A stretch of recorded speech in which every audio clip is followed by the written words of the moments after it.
Hello po, Tita Darlene. Hello po, Tita Darlene. Thank you so much po. Hello, it's me, Darlene Vlog.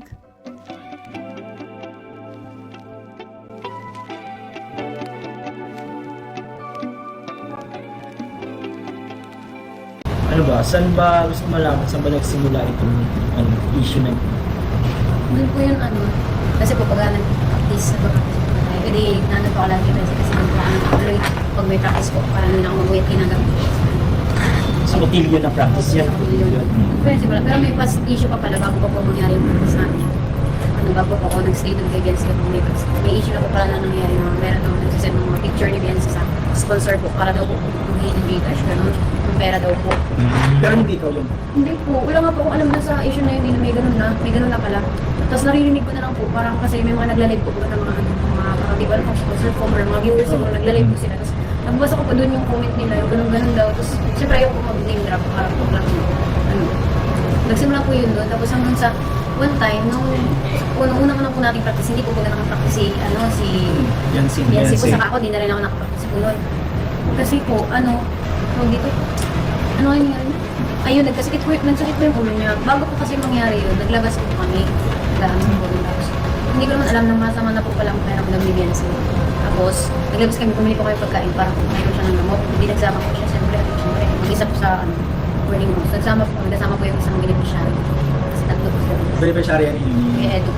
Tapos po, tapos nung time na yun, meron nakasalubong kami na na si Kuya Arts, yung Arts na nagdo-drawing po, magandang mga mukha na sa kanila. Ko lang yun. Basta Arts siya, may Arts siya. Tapos biglang nag-post yun, kaya dalang dumagdag po yun sa issue na. Akala po ng mga tao kung bakit hindi nag-practice si Bianca yung time na yun, ayaw ng cotillion. Akala po ng mga viewers, mga fans niya, ayaw daw ng cotillion mo ang yan. Saan ang galing yun? Hindi ko po alam, basta narinig ko lang po tapos yung PM sa akin na bakit ano yung ba't sila nag-PM sa akin ganun?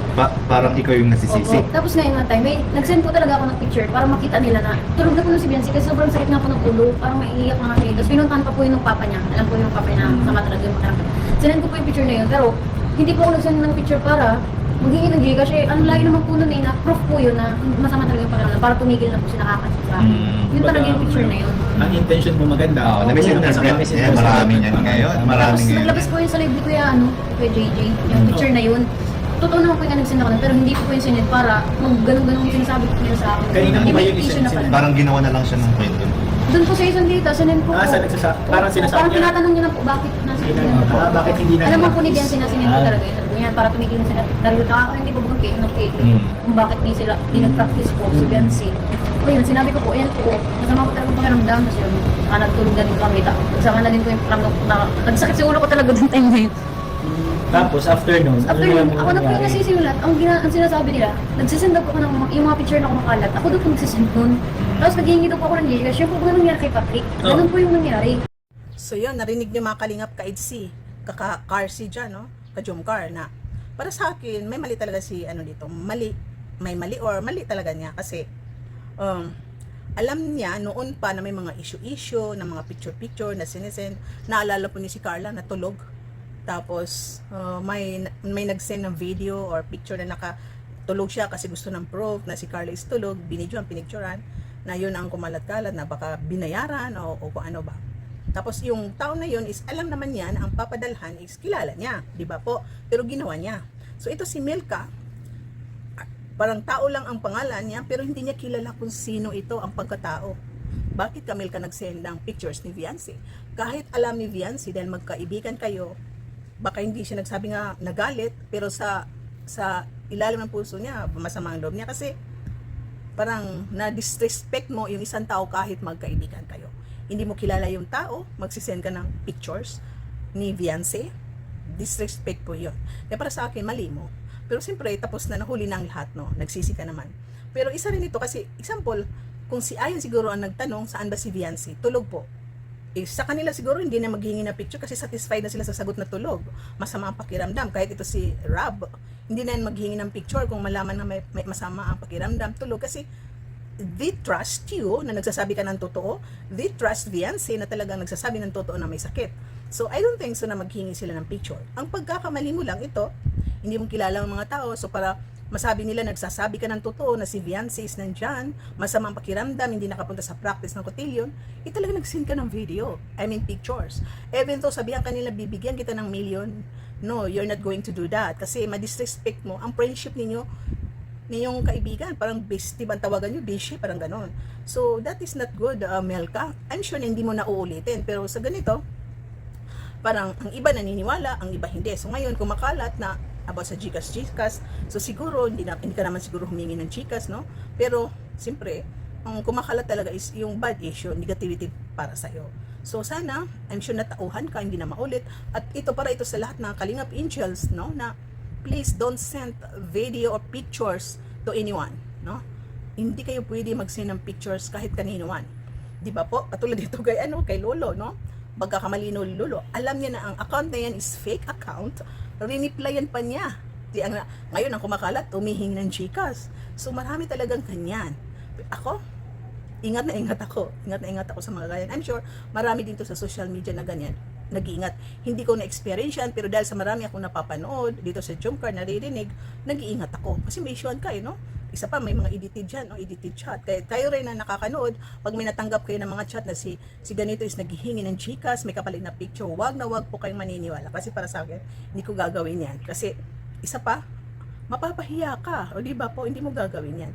So, I'm sure hindi mamimilit itong mga itong beneficiary, kahit sponsor siya, kayo mga Kalingap Angel, kahit sponsor siya, huwag kayo mag-send ng video kasi bawal po makipag-contact direct ito sa mga sponsor. At yun nga po, no, sana matahan kayo para ito sa lahat na beneficiary dito sa Kalingap. Isa pa, no, ang pangit doon, baka itong tao na yun manyak pag nanasaan ng picture ni Viancy na nakahiga. Alam niyo ba, may mga lalaki ngayon, babae o lalaki, makita lang nila ang liig mo, makita na nila yung mga binti mo, paa mo ng isang babae, gumagawa na sila ng kaligan sa sarili nila. Kaya yun, hindi maganda. So wag po kayo mag-send ng pictures. Ito si Melka, marami siyang sinasalihan na sports. Parang hindi ata lahat ng sports sinalihan na isa school, no? May ano ba yun, liga, kung ano pa yun. At ang pagkakaalala ko, si Melka ay grade 12. Doon nag-aral sa school nila, paaralan nila ni David Vlogs, at siya ay isang grade 12. So ang nakakalungkot na balita, dahil na-close na daw ang bakery ni Melka.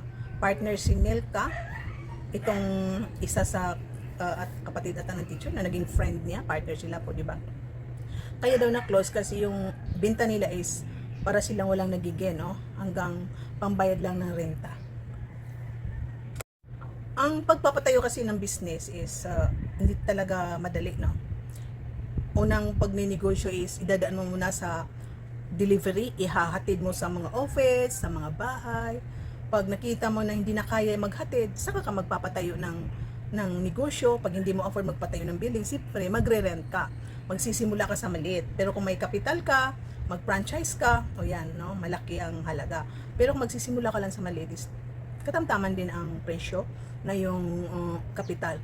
Pero dito sa tinda nila Melka, bakery, siyempre napagdaanan ko rin ang negosyo, no, na bakery. Dapat talaga na meron kang mga binibenta na very unique, na wala sa ibang tindahan or ibang bakery, snack house, kasi yun ang dadayuhin nila. Pero hindi sa pagmamaliit kay Melka, kasi nakita ko pag kumakain doon ng Keyboys is very common ang kanilang drinks, ng mga katulad niya ng blueberry, no? Soft drink lang niya ng Sprite, tapos bubuhusan ng blue na flavor na mint, no? Ganyan lang po yun. So kung ano pang mga flavor na ginagawa nila para maging tea. Tapos yung mga bread nila is parang common bread, lalagyan lang ng mga icing, di-designan, no? Gagawa ng parang Spanish bread na mahaba, kasi nakita ko no? Na-vlog ko yan, isang beses na reactionan ko yan na maganda. Pero dapat sa isang bakery, mayroon ka rin isa o dalawa na bread na hindi mo makikita sa iba. Yan ang susugurin nila. Kasi kung katulad yan, bread tapos pari-pari, kasi ang icing kasi pari-pari ng flavor yan made of sugar na yung icing, alam nyo ba po, made of sugar, tapos i-blend mo yan hanggang maging icing. So lalagyan mo lang ng coloring, coloring na mango coloring, ganyan, o chocolate flavor na chocolate na mga ano lang yung artificial color. So didesignan mo lang, ipapatong dyan, nagagawing zigzag, heart bar, kung ano-ano, tapos papatungan ng marshmallow. Pero kung titikman mo yung mga tinapay na yun, kasi ang mga bread is common lang yung ingredients ng bread eh. Milk, butter, flour, sugar, ganun lang po yun. Yes, yes, kasi pagpapatubo sa bread, di ba po? So pare-pareho lang yan ingredients, magkakaiba lang ng design ng bread. So pag kinain mo yung bread na ang kanyang icing is puti, tapos kakainin mo yung bread na ang kanyang icing is chocolate, pareho lang lasa ng bread, ang magkaiba lang yung icing. So common din ang bread na nakita ko sa kanilang display o pizza, ganun. So wala ako nakita na display nila na hindi mo makita sa ibang bakery. So siguro ang pumupunta lang doon yung mga malalapit na hindi na pupunta sa malayo kasi malapit lang siya, so doon bumibili. So maganda kasi mayroon kang binibinta display na drinks or bread na kahit gaano sila kalaya, sabi nila punta tayo doon kasi may kakaibang pagkain doon, kakaibang juice, kakaibang bread, doon tayo bumili hanggang sa magustuhan nila, pabalik-balik, introduce pa nila sa kanilang classmates, office mate, friend, kaya dadami ang customer mo. So yun lang sa akin, no, na ngayon daw si Milka is parang bumalik na sila sa online, no, nag-online order na lang po sila. So which is good decision na lang po yun kasi makakatipid ka sa hindi ka na magre-rent. Tapos yun, maghahatin na lang po, which is si Milka is meron naman siyang motor o may hahatin yan actually kasi gradual pa naman siya, so baka may oras pa siya sa pagdi-deliver. So ngayon si Milka is yun daw, no, kasi umalis na siya sa apartment niya, doon siya daw tumutuloy sa kung saan nagbibig ng bread, no. So parang free siya doon, ex-house fan lang daw nandun. So ngayon napapag-usapan niya sa vlog nila, ayan na, parang naghahanap ng apartment si Milka. So napapaisip ako, bakit ngayon sa mga beneficiary, no, sana huwag kayong magalit, hindi sa pagbabash ito, just be realistic na lang po tayo kasi alam po natin na mga beneficiary tayo, no.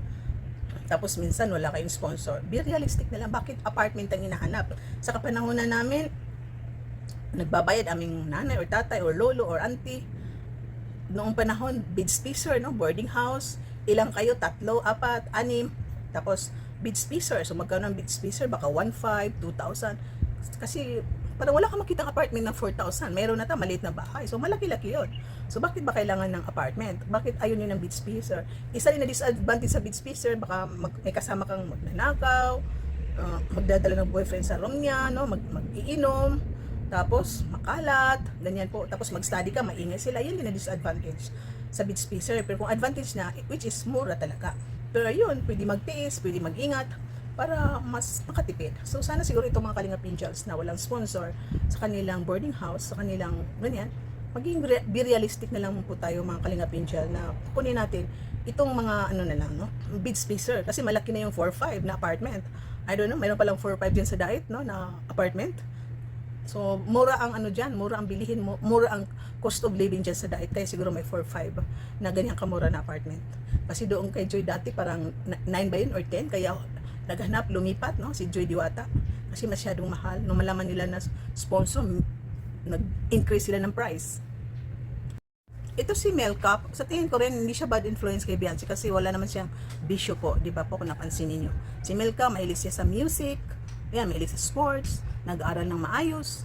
Ngayon isa pa siyang sangguniang kabataan sa kanilang barangay. So hindi siya magiging bad influence, pero limit lang ang pagkakaibigan katulad nito na gala-gala sa gabi, nakamotor, ano, di ba po? Kasi kung may makakita, bumili lang kayo ng bread, iba nang iniisip. Kasi mga celebrity na kayo, mga Kalingap Angel, nakikita na kayo sa YouTube, acting, ano?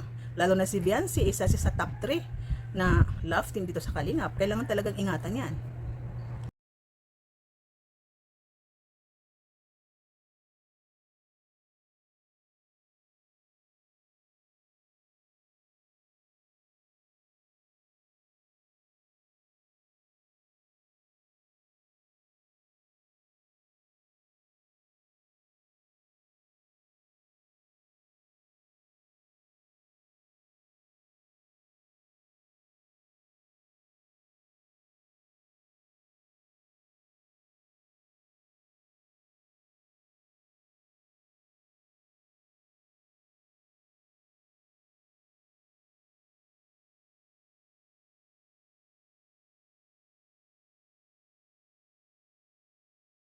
So yun nga daw, no, naapektuhan ang pagkakaibigan ni Viancy at saka ni Melka. Hindi naman sila nag-away, pero nasi-stress na si Viancy. Siyempre, ito si Melka nasi-stress kasi yun, ginagawan siya ng issue.